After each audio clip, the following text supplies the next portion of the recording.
नमस्कार खुलुम भाई, मैं हूँ आप लोग का दोस्त जेम्स मुसारी। मैं असम का रहने वाला हूँ, बट लेकिन असम का हम बोडो लोग हैं, हम ट्राइबल आदमी हैं, हम बोडो है। तो हम जो बोडो लोग हैं ना, हम भूटान का बगल में रहते हैं। हमारा जो बोडोलैंड है ना, वो हम भूटान का बगल में, आज में बिल्कुल बराबर भूटान जो पहाड़ी है ना, भूटान बॉर्डर में है। अभी मैं भूटान बॉर्डर में हमारा जो बोडो लोग है ना, कैसे जीता है, क्या है उनका पास, कैसे खाता है, क्या काम करता है, अभी हम आप लोग को दिखाते रहेंगे। आप लोग देखते रहना मेरा वीडियो। मुझे बोन लाभ दे खाने पे बड़े बुरे बोन लाभ दे पार निकला दे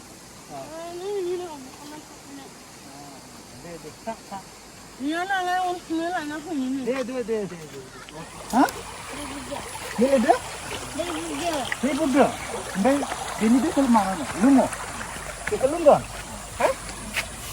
हाँ ये जो बना रहा है ना, इसी से मतलब पानी पिएगा, है ना, तेलंगाना ना, इसी मतलब उसको पानी पी लेता है, यहाँ से पानी निकल के पानी पी लेता है। mana nani ओनामिका oh जों बेरायनो फैदो भुटान ओरैनो बेरायनो फैदो योला बुदु माय सिनेमा हाबनाय नङालै नै सिनेमा हाबनाय ओमफ्राय इनो मा भुटाननि लास्ट नोंसोर ना जोबना बाथौबो बरिया अमाबो दं माथो बेयाव मैदेरफोर फैयो हा मैदेर फैयो आरोना बुद फैयो माइ सिजनाव हाँ यहाँ बहुत सारा क्या है हाथी एलिफेंट बहुत सारा हाथी भी आता है बोल रहे हैं। हमें पूछ रहा है कैसे रहते हैं, मतलब यहाँ बहुत सारा हाथी है ना, बड़ा बड़ा हाथी आता है बोल रहा है। अभी नहीं है, अभी एक और इसे ना दान था ना दैलां बोथोर ना, मतलब हाँ जो धान का खेती है ना, उसी टाइम बहुत सारा हाथी आता है जंगल से, भूटान से। आजकल भी आता है ना, वो आया था हाँ हाँ हाँ ये ऊपर में मैंने सब मैदेर को किया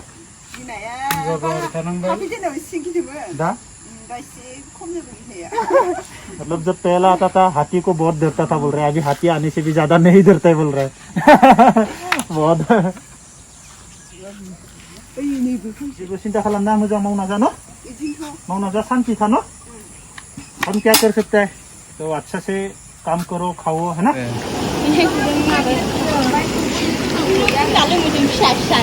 मतलब जब बारिश का दिन में है ना, ये पानी पूरा खराब हो जाता है, तो उनको पानी पीने के लिए जो मिट्टी आता है वो, तो उसमें ऐसे बनाना पड़ता है। उसमें कितना पानी मिलेगा देखो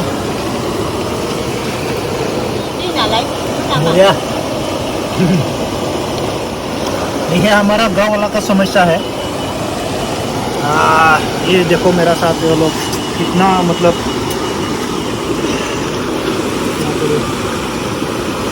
चले तो पूरा ठंडा था हाँ वो भी ठंडा कैसे मैं अभी जो गांव में आया, हम ऊपर से नीचे आ रहे हैं, नीचे की तरफ आ रहे हैं, तो अभी हम बात करेंगे। दुकान मिल रहा है, घर मिल रहा है, हमको बैठने के लिए दिया, तो हम एक बात करेंगे। आदा ओरैनो माबाया नोंसोरो सरकारनिफ्राय माबाफोर न' बा गोरिबफोरा नोंसोर माबा माबि मोनदों नामा जेबो? ओरैनोथ' दा जोंनियाव सरकारि न' जेबो मोनाखै। आवगोलाव मोननायनि माबा होदोंमोन, नाम हरदोंमोन, नामाव ओमफ्राय मोननायनि लिस्टआव फैबाय होन्दोंमोन, ओमफ्राय जोंनिफ्राय मथा मथि 3000 गाहाम, सोरनिबा 2000 गाहाम, बिदिनो 1500 ओरै फैसाबो लांदों बिसोरो न' मोनसिगोन होननानै। बेनिफ्राय फैसा लांनानै दिनैसिमबो फैसाबो गैया, न'बो गैया आरो। मतलब क्या बोल रहा है जो गवर्नमेंट से गरीब के लिए घर आता है, उसके लिए मतलब वो लोग को घर मिलेगा बोल के क्या बोलता है 2000 3000 ऐसे पैसा भी लेके गया बोल रहा है। तो अभी तक घर भी नहीं, कुछ भी नहीं। तो ये हमारा जो बोडोलैंड का ये है, बोडोलैंड में क्या चल रहा है इसको मैं आप लोग को दिखाना चाहता हूँ, इसीलिए मैं पूछ रहा है गाँव वाला से। ये गया रहा ना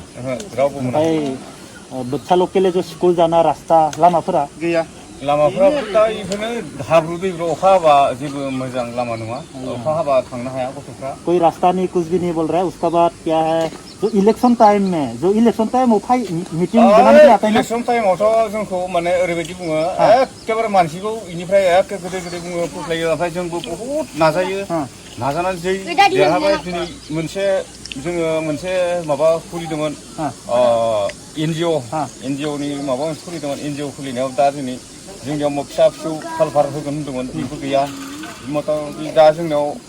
1000 खरिबो खांदों मोनसे माबा टिका रेजिस्टार खालामनो थाखाय टिका रेजिस्टाराबो बै खालामनाय ओमफ्राय दिनैसिम जेबो गैया आरो जोंनियाव मतलब क्या बोल रहा है जो लोग रास्ता के लिए भी पैसा भी कलेक्शन किया और जब इलेक्शन आता है तब हर दिन उनका गांव घर घर आके मतलब मीटिंग बनाता है समझाता है हम आप लोग को घर देगा रास्ता बना के देगा मतलब ऐसे मतलब उनको रेस्ट नहीं देते बोल रहे हैं जब इलेक्शन आता है जब इलेक्शन खत्म होता है मतलब कोई नहीं आता है इसमें ना रास्ता ना घर कुछ भी नहीं मिलते वो लोग मतलब ऐसे है ना जब गया रहा ना तो मैं ये बोलना चाहता हूँ जो हमारा जो नया सरकार आ रहा है अभी जो अभी नया शिप बन रहा है हमारा बोडोलैंड का जो ये गरीबों को 100% आप देखेगा 100% गरीबों को लेकर कुछ करके देना मैं ये सोचता है मतलब हम जो गरीब लोग हैं ना हम ये सोचते हैं आप लोग को तो गरीब का जो मिलना है उसको दे दो हम ये सोचते हैं मतलब ये भी मना रहा ना आरो दा जोंनियाव दैनि खेत्रआवबो जोंनाव दा दै बरिं होननाय माबा जेबो गैया आरो ओमफ्राय जों दा नैबे दैखौनो ओरैनो मथामथि खावना दोननानै ओरैनो माने जौहाब होनानै ओमफ्राय माने गोहोनानै बेखौनो लोङो आरो दा दै बोहोगोन होनना बुङो नामा दै बोहोगोन होनदोंमोन उनका पास पीने के लिए भी पानी नहीं जो पहाड़ से आता है उसको डायरेक्ट पी लेते हैं रख के और उनको पानी का जो बंदोबस्त है ना आरओ प्लेन भी बना के देगा बोलता है लेकिन उनको कुछ नहीं बना के देता है मतलब ये समस्या है हमारा जो बोडोलैंड का जो गांव है ना गांव में कैसे जी रहा है गरीब लोग ये समस्या है हमारा मतलब जेबो गैया ना अरे मा होनबो इसोर ओरैनो मा माने दा आरोबाव मोनसे बे जेनेबा अरुणोदय मोनसे बहुत होगोन होनना बुंदोंमोन ना इनिफ्राय होगोन होनना बुंनायावबो दा बेयावबो बहुत खेलिमेलि जादों आरो माने अरुणोदयनि खोथायावबो जायबा सलायगिरि गोरों बेफोरसो तारमाने लाबाय दङ बिसिनि माबाया दा माबा जानानै दङ बिजेपिनिफ्रायनो फैसा खानो अरुणोदया बिजेपिनि गोरिबनो होनाया बेनिफ्राय दा बिसोरो मथामथि गोरोंआसो लाबाय दङ जायनिखि दुखिया गरिब बिसोर बांसिन मोनाखै आरो तारमाने दानिफ्राय मैया दाख्लैसो मथामथि डेट फेल जागोनसो नामा डेट फेल जानायाव माने ओरैनो आवगोलथ' अरिजिनेल फर्मजों बिसोरो अरुणोदय खालामजोब्बाय ओमफ्राय दाख्लैबावै जों खोनानो मोनदों मथामथि इयाव किस्ति मोनथामसो थांबाय ओमफ्राय जोबथारनायाव ओरैनो माबा साफायनानैसो लाबोनानै ओमफ्राय नकलि माबा खालामनानै दाख्लैनिफ्राय माने 50 थाखा लानानै बेखौबो लांबावबाय जाहैबाय ओमफ्राय लास्ट पर्याय आरो तारमाने मोनबा मोनबाय मोनाबा गैला खिन्थु सिगांनो जाजोब्बाय होननाय खोनादों जोङो ये है मतलब जो बीजेपी सरकार से हमारा जो अरुणोदय बोलता है उसमें भी पैसा जो आ रहा है उसको भी क्या कर रहा है जो जानकारी है वो लोग मिल रहे बोल रहे हैं जो गरीब लोग कुछ नहीं जानते वो कुछ भी नहीं मिला वो क्या करो हम अभी गाव बुजिलायाबा फैनो गोनां मा मावगोन जों मा गेरेन्टि नंगौ नङा जों इखायनो गिनाङा आदामोनहा जों रावदोबो सार्थ गैया जोंनो जानांगौल' नंगौना जेबो नङा जोंनो जानांगौल' बिनिफ्राय निकासि थाङो फरायसालियाव लामाफ्रा बिराद बेनिफ्राय निकासि जेसां गोजान ना मैं ये बोलना चाहता हूँ जो हम गरीब लोग हैं ना हम एक साथ नहीं होगा ना तो हमारा सिचुएशन यही रहेगा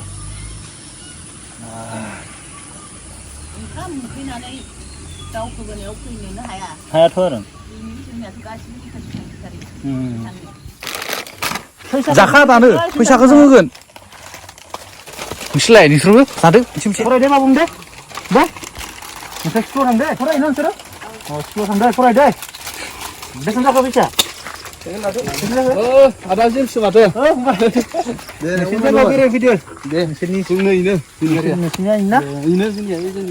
नोंसोरनि समस्याखौ सोंनो फैदों मा समस्या अबस्था गाज्रिथारना जेबो सिचुएसन लामाबो फरायनो थांनो मानो स्कुलनि न' मोनगोन ना मोनाखै जेबो गैयाना स्कुलनि माबाफोर गभर्नमेन्टआनो जेबो होआ आरोना साफा सानैया सोरबा मोनदों खोमा बाखि मोनाखै दे रावबो जादों न' जाग्रा दङ जागा दङ बे न'आव गोननानै फैसा लांलाबायो ये देखो हमारा गांव में क्या बोलते हैं घर देगा बोल के पैसा लेके जाता है गांव से ये हालत है हमारा तो इसलिए मैं 2-3 बात बोलना चाहता हूँ ये जो मेरा वीडियो है ना जितना भी हमारा जो बोडो लोग का यूट्यूबर है आप लोग मेरा वीडियो ले लेना आप लोग जितना शेयर करना कर लेना मेरे को नहीं चाहिए वीडियो मेरा यूट्यूब से आप लोग मेरा वीडियो ले लो मतलब हर आदमी मिलना कोई प्रॉब्लम नहीं करेगा मेरा वीडियो आप लोग खुद ले ले और ये वीडियो को जितना होगा इतना शेयर करो तो मैं हमारा जो बोडो का जो गरीब लोग है ना वो उनसे मैं बात कर रहा है अभी यार ना मैंने जब माबायानो यार ना दा इउपिपिएल सरकारा मा खालामनो नायनोसै इसोरबो सरकारा माबायदि खालामनो नायनोसै बिसिनिखायनो इसोरथ' होगोन होनना बुंदों नालाय ओमफ्राय नोंसोर माबा मोनसे रावबो होआबा नोंसोर हाल्ला खालामनांगोन फंबायमोन थ' बुंनांसिगोन जोङो होगोनथ' होनदों बिसोरबो बेबायदि लामा दैनि स्कुलनि न'निफोरखौथ' होनखाथारदों इलेक्सन टाइमाव आरो कन्टिनिउ फैयो होनना बुंदों कन्टिनिउ आरो ना खालामफैयो पूरा कैंपिंग है ना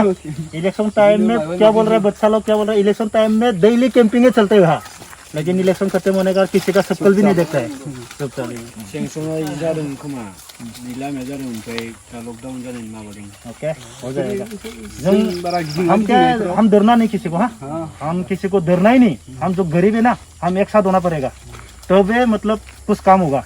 हम डर के घर में चुपचाप रहेगा ना कुछ नहीं होगा हमारे लिए बहुत कुछ आता है लेकिन हम नहीं मिलते है ना जोंनि थाखाय बहुत फैयो जों मोना बेनि थाखाय जों माने नांनांगोन आरो ना गिना फंबायमोन अभी मेरा साथ और भी मेरे को देख के और भी आदमी आया है जो गांव का है गांव का समस्या और गांव का प्रॉब्लम बताएगा हाँ ना दै भी मिल लेगा ना सर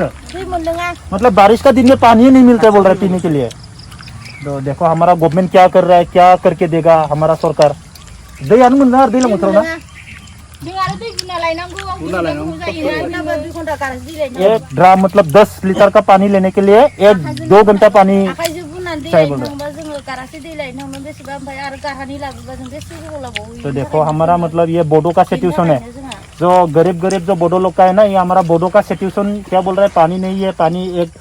10 लीटर के लिए 2 घंटा चाहिए बोल रहा है पानी पीने के लिए लेने के लिए जाएगा तो ये हमारा सिचुएशन है तो यार ना मैं नोटो क्या 25 साल में मतलब आज तक गवर्नमेंट का घर नहीं मिला बोल रहा है 25 साल हो गया यहाँ तो आज तक मतलब गवर्नमेंट का घर ये नहीं मिल रहा है बोल रहा है तो देखो यार ना जागन सब जागन हो जाएगा सब कुछ हो जाएगा जागन अपना आप देगा वो लोग हारसिं फाइनानै होनांगोन एबार इसोरो मिथिबाय नोंसोर आरो जि नाङा सोरबा डाबल मोनदों नामा बेखौ नाय सोरबा डाबल मोनदों नामा बेखौल' नाय माने दानिया मा जादों गावबा गाव पार्टी हिसाबै बेनो मोनो बिदिबाथाय नोंसोर गिना बेखौल' खोनासं थारमाने भुलनि जाबाय नालाय बिसोरो थारमाने इसा जोंनो होआखै बि जाबाय जोङो सरकारनिफ्राय मोनसे माबायदिनो माबा माबि फैयाखै होनबा जों आरो इनिफ्राय नांलायगोन जो आदमी जाय मानसिया हारिनि थाखाय नांगोन ना बे मानसिया सोरबा इउपिपिएल सोरबा बिपिएफ नाया नायगोन दा नों हारिनि थाखाय ओंखारदोबा बे सोरबा बिपिएफ सोरबा इउपिपिएल मानसि नाया अनलि एक गोरिबखौल' नायगोन नंगौ ना जोंनियाथ' दा इदिनो जादों सोरबा नांगोलखौ ट्रेक्टरा नायनो हाया मै माबा मोनसे सरकारनिफ्राय फैदोंबा बे नांगोलनो होआ होननायनि आं बेखौनो बुङो आरो जाय जोंनि बर' हारिनि नांग्राफोरा माने हारिनि थाखाय नांदोबा इयो सोरखौबा नांगोल सोरखौबा इउपिपिएल नाया सासे बायदि नायगोन माने सोरखौबा इयो जुजाय माइरं इदि बानायालै सोरखौबा सोरबा माइरं सोरबा जुजाय इदि बानाया आरो जे मोनसे जोंथ' मावनानै जाखाग्रा नंगौना नङा जों हाजिरा मावखायो दालाय सरकारनि दा पासबुक बिदों माबा माबि बिदों इखौबो जायबा गिदिंग्राफोरा गोरों गोराफोरा बियो सिरि सिरि गाव गावनिखौल' लामाखौ नायो मोनसेया जे होगोन बेनो जागोन आरो जों बेखौ माबाय थाया जों रावबो मोनगोन होथारनांगोन इसोरो मोनगोन जाबानोथ' जाबाय नांगोन जों होआबा जों नांगोन नंगौना नङा जों रावखौबो गिया एबार आरो नोंसोरबो हाल्ला खालामनांगोन फंबायमोन हा नोंसोरबो गिना था नोंसोर इमान गोदोर देरबाय मिथिबाय गिनांगौ जेबो गैला जों भुल मावाखै नंगौना नङा जोंना दैमानिफ्राय दै अन्थाइ जों भुल मावदोंबासो जोंथ' दखान मावाखै ना जों दखान मावबासो गिनांगोन जों गिना रावखौबो जों दखान मावाखै रावनिबो रावनिबो सेना जायाखै बाला बुखांबासो जों दै मोनलोङो दै मोजां सराय बायदि दै मोजां दै अन्थाइ बुखाङाबा जों दैखौनो मोनलोङा अब्ला होमबा जोङो दै जा दै दंग' फिसा मोनसे नुगोन दा बिसाखलाय माने नैयाव अन्थाइ बुखांनाय गैया जों दैखौनो मोनलोङा इनि जों बेलेगाव नागिरनानै लोंनांगौ जायो बिदिनो आरो एसे खस्थ' आरो बेयाव मोनसे माने एकदमबारे आरो बहायना होबा जोङो बेखौनो होननो थाङो आरो मोनसे दैनि आरो माबा बहायना होबा जागोन जागोन जों निजेनो हागोन एगारनो हागोन जायो आरो मोनसे हा एगारो रायजा मोनलोङो बोरिं जों बेखौनो हेगारनो हागोन जोंनि लोंनायनि थाखाय मोजांनि माबाखौ जों नायोना नायो बरिया जोंनो सुबिदा जोंनो हेगारनो हागोन जोंनि हाखौनो हेगारनो हागोन बरिया खनासेबाबोथ' दैनि सुबिदाखौ जोंनो नांगौ आरो गुड जागोन हेलो पगला होमबाबो जोङो ये जो हम बोडो कल्चर है ना हमारा में इसको क्या बोलते हैं तो हिंदी में तो कीरा ही वो कीरा ही बोलेगा तो हम उसको खाता है उसको देखो हम बड़ा होने के बाद उसको ऊपर से रुई निकलता है रुई जो हम कंबल बहुत कुछ होता है उसका ऊपर का जो रुई है ना तो उसको हम लेकिन खा लेता है बड़ा होने के बाद लेकिन हाँ लेकिन उसका जो रुई है ना रुई बहुत महंगा है 1 किलो में बहुत महंगा है उड़ने के लिए जो कंबल बना सकता है पहनने के लिए ये क्या बोलते हैं कपड़ा बना सकता है